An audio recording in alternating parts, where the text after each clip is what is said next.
देखो यार, अगर तुम एक हार्डकोर रेसलिंग फैन हो तो ये वीडियो तुम्हारे लिए होने वाली गए, क्योंकि गाइज आज इस वीडियो के अंदर हम यहाँ पर एक दिलचस्प टॉपिक के ऊपर बात करेंगे। वेल गाइज, ये बात तो हम सभी लोगों को मालूम है, 2019 में ऑल एलीट रेसलिंग के फॉर्मेशन के बाद एईडब्ल्यू कंपनी ने वैसे तो काफी सारे रेसलर्स को साइन किए, बट गाइज यहाँ पर एईडब्ल्यू कंपनी के अंदर आज के टाइम पर करीबन 25% ऐसे रेसलर है जो डब्ल्यूडब्ल्यूई के फॉर्मर रेसलर्स है। और गाइज डब्ल्यूडब्ल्यूई के former wrestler Jon Moxley, Chris Jericho, Bryan, CM Punk सहित काफी सारे बड़े सुपरस्टार्स को साइन करके एईडब्ल्यू कंपनी आज के टाइम पर काफी ज्यादा पॉपुलर हुई गए। और गाइस डब्ल्यूडब्ल्यूई के ऐसे डजन्स ऑफ फॉर्मर रेसलर्स हैं जो एईडब्ल्यू कंपनी पर काम करके एईडब्ल्यू के पॉपुलैरिटी को ग्रो करने में मदद करते गए। बट गाइस आज इस वीडियो के अंदर हम यहां पर एईडब्ल्यू के ऐसे 7 ओरिजिनल रेसलर्स के बारे में बात करेंगे जिन्हें यहां पर एईडब्ल्यू कंपनी को लीव करके फ्यूचर में डब्ल्यूडब्ल्यूई को ज्वाइन करना चाहिए। और गाइस ये बात तो हम सभी लोगों को मालूम है, रिसेंटली यहां पर एईडब्ल्यू के अंदर Cody Rhodes, Jade Cargill, CM Punk और ब्रायन फिल्मन जैसे रेसलर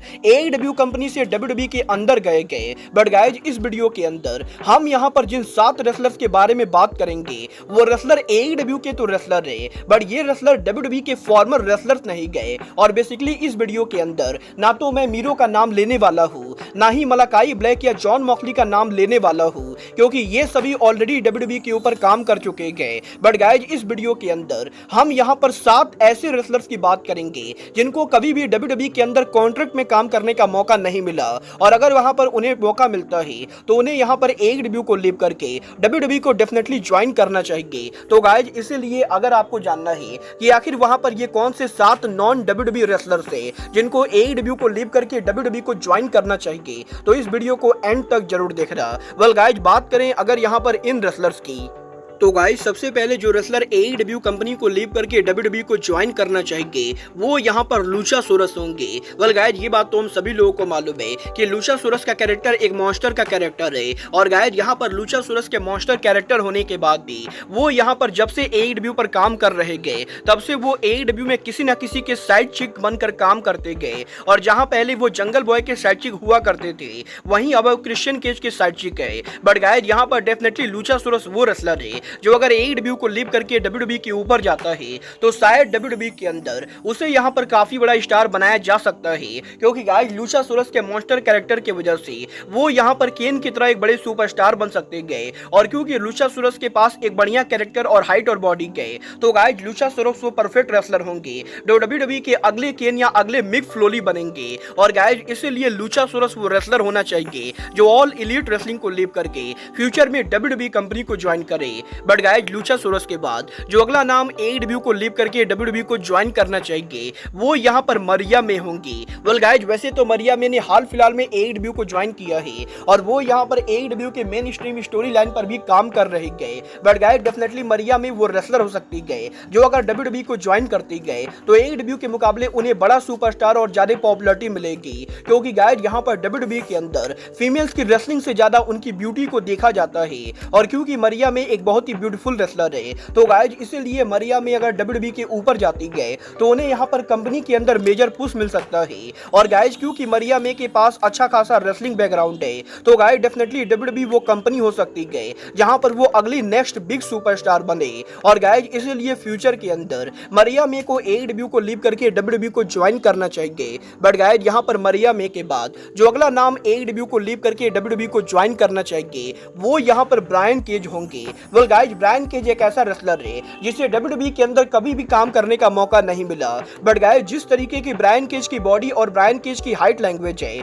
उसे देखकर मुझे यहाँ पर पर्सनली ये लगता है कि ब्रायन केज हमेशा से डब्ल्यूडब्ल्यूई के लिए बने थे, क्योंकि गाइस डब्ल्यूडब्ल्यूई के अंदर मेनली यहाँ पर बड़े और लंबे चौड़े रेसलर्स को पुश किया जाता है। और क्योंकि ब्रायन केज के पास एक बढ़िया फिजिक और बढ़िया बॉडी गए तो गाइस इसलिए एईडब्ल्यू के मुकाबले डब्ल्यूडब्ल्यूई के अंदर ब्रायन केज को बड़ा सुपरस्टार बनने में ज्यादा मदद मिलेगी। और गाइस क्योंकि पिछले 3 सालों के अंदर ब्रायन केज को एईडब्ल्यू के अंदर ना तो कोई मेन टाइटल मिला है और ना ही एईडब्ल्यू के किसी पेपर व्यू के ऊपर ब्रायन केज को कोई बड़ा पेपर व्यू मैच मिला है। और इसीलिए एईडब्ल्यू में ऐसे घटिया बुकिंग के बाद डेफिनेटली अगर यहाँ पर ब्रायन केज को मौका मिलता है तो उन्हें यहाँ पर ऑल एलीट रेसलिंग को लीव करके वर्ल्ड रेसलिंग एंटरटेनमेंट यानी डब्ल्यूडब्ल्यूई को ज्वाइन करना चाहिए, क्योंकि गाइस ब्रायन केज वो रेसलर हो सकता है जो डब्ल्यूडब्ल्यूई का अगला ब्रॉक लेसनर बने। वेल ब्रायन केज के बाद जो अगला नाम एईडब्ल्यू को लीव करके WWE को लीव करना चाहिए वो यहाँ पर another powerhouse superstar powerhouse Hobbs होंगे। वेल गाइज ये बात तो हम सभी लोगों को मालूम है कि पावर हाउस हॉब्स AEW के one of the original wrestler है और AEW कंपनी के द्वारा हॉब्स को बनाया गया है। बट गाइज इसके बावजूद भी AEW के अंदर पावर हाउस हॉब्स को कभी भी मेन इवेंटर के तौर पर पुश नहीं मिला है। और गाइज पावर हाउस हॉब्स के बढ़िया प्रोमो और बढ़िया फिजिक होने के बाद भी वो यहाँ पर हमेशा AEW के अंदर किसी न किसी फैक्शन के साइड मेंबर के तौर पर काम करते गए। और गाइज चाहे यहाँ पर AEW के अंदर पावर हाउस हॉब्स का पहले टीम टैग में मेंबर बनना हो या फिर AEW के अंदर डॉन केलिस फैमिली के अंदर पावर हाउस हॉब्स का ज्वाइन करना हो, हॉब्स को कभी भी AEW के अंदर बढ़िया तरीके से पुश नहीं किया जाता है। और गाइज इसलिए अगर यहाँ पर हॉब्स को मौका मिलता है तो उन्हें यहाँ पर WWE को ज्वाइन करना चाहिए, क्योंकि गाइज हॉब्स यहाँ पर वो रेसलर हो सकते गए जो WWE के अगले मार्क हेनरी बने। और गाइज क्योंकि पावर हाउस हॉब्स की फिजिक और पावर हाउस हॉब्स की बॉडी लैंग्वेज मार्क हेनरी से बहुत ही ज्यादा मिलती गए, तो गाइज इसीलिए पावर हाउस हॉब्स वो रेसलर हो सकते गए जो WWE में जाने के बाद WWE के अगले ब्लैक मॉन्स्टर सुपरस्टार बने। बट गाइज यहाँ पर पावर हाउस हॉब्स के बाद जो अगला नाम AEW को लीव करके WWE को ज्वाइन करना चाहिए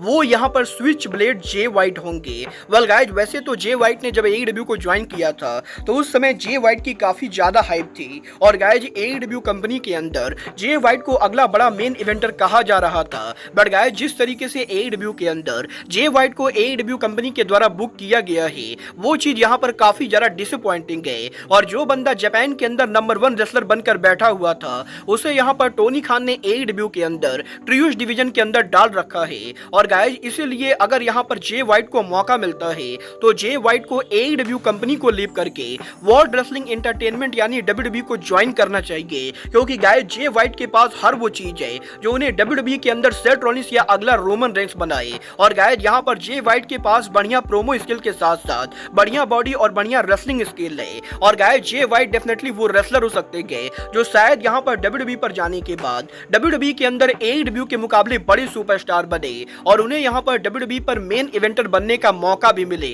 बट गाइज जे वाइट के बाद जो अगला नाम AEW को 100% लीव करना चाहिए वो यहाँ पर वार्डलॉ होंगे। वेल वार्डलॉ AEW के one of the founding and original wrestlers है। और गाइज यहाँ पर वार्डलॉ ने जब AEW कंपनी को ज्वाइन किया था तभी से यहाँ पर काफी सारे लोगों का ये कहना था कि वार्डलॉ AEW के अगले ब्रॉक लेसनर या गोल्डबर्ग बनेंगे। और गाइज क्योंकि वार्डलॉ के बढ़िया फिजिक और बढ़िया बॉडी के साथ साथ वार्डलॉ की रेसलिंग भी काफी बढ़िया है, तो गाइज इसीलिए हमेशा से फैंस का ये मानना था कि वार्डलॉ AEW के अगले मेगा सुपरस्टार बन सकते गए। बट गाइज पिछले 4 सालों में AEW के अंदर टोनी खान की कंपनी ने वार्डलॉ के करियर को इतनी बार फंबल किया है कि अब तो ये पूरी तरह से इम्पॉसिबल हो चुका है कि वो यहाँ पर AEW में कभी मेगा सुपरस्टार बनेंगे। और गाइज AEW के अंदर जब भी यहाँ पर वार्डलॉ को क्राउड सपोर्ट मिलता है तो टोनी खान की कंपनी वार्डलॉ को किसी घटिया फैक्शन में डालकर किसी रेसलर का साइड चिक बना देती गए। और गाइज डेफिनेटली वार्डलॉ ये रेसलर हो सकते गए जो अगर AEW को लीव करके WWE के ऊपर जाते गए तो शायद वो सच में ब्रॉक लेसनर या गोल्डबर्ग बने,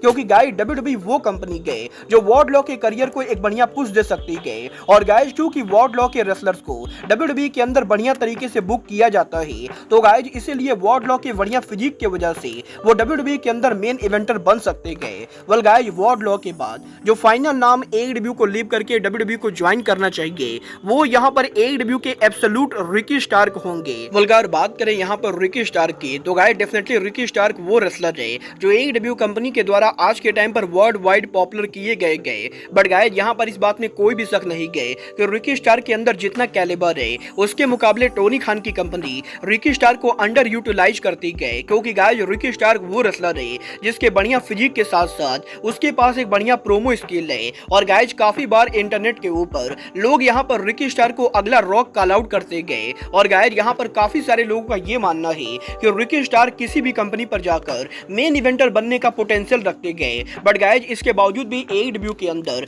टोनी खान की कंपनी ने ना तो अभी तक रिकी स्टार्क को कोई भी मेजर सिंगल टाइटल जिताया है और ना ही AEW के किसी भी पे पर व्यू के ऊपर रिकी स्टार्क को पे पर व्यू मेन इवेंट करने का मौका मिला है। और गाइज यहाँ पर जिस तरीके से AEW कंपनी रिकी स्टार्क को लगातार बेकार तरीके से बुक कर रहे गए उसके बाद डेफिनेटली रिकी स्टार्क वो रेसलर होने चाहिए जो AEW कंपनी को लीव करके WWE को ज्वाइन करे, क्योंकि गाइज एक बात की तो पूरी गारंटी गए WWE के NXT ब्रांड के ऊपर रिकी स्टार्क WWE NXT के one of the biggest superstar बन सकते गए। और जहां तक बात रही मेन रोस्टर की तो गाइज अगर यहाँ पर WWE WWE के अंदर रे मिस्टीरियो, सीएम पंक और ब्रायन डेनिसन जैसे रेसलर कम वजन और छोटे हाइट होने के बाद भी WWE के ऊपर सुपरस्टार बन सकते गए, तो गाइस डेफिनेटली रिकी स्टार्क भी वो रेसलर हो सकता है जो WWE में जाकर रेसलिंग इंडस्ट्री का अगला ब्रायन डेनिसन बने। और गाइस डेफिनेटली रिकी स्टार्क को AEW कंपनी को लीव करके फ्यूचर में WWE को ज्वाइन करना चाहिए। वेल मेरे अकॉर्डिंग है ये AEW के वो 7 रेसलर जो AEW कंपनी को लीव करके WWE को ज्वाइन करना चाहिए।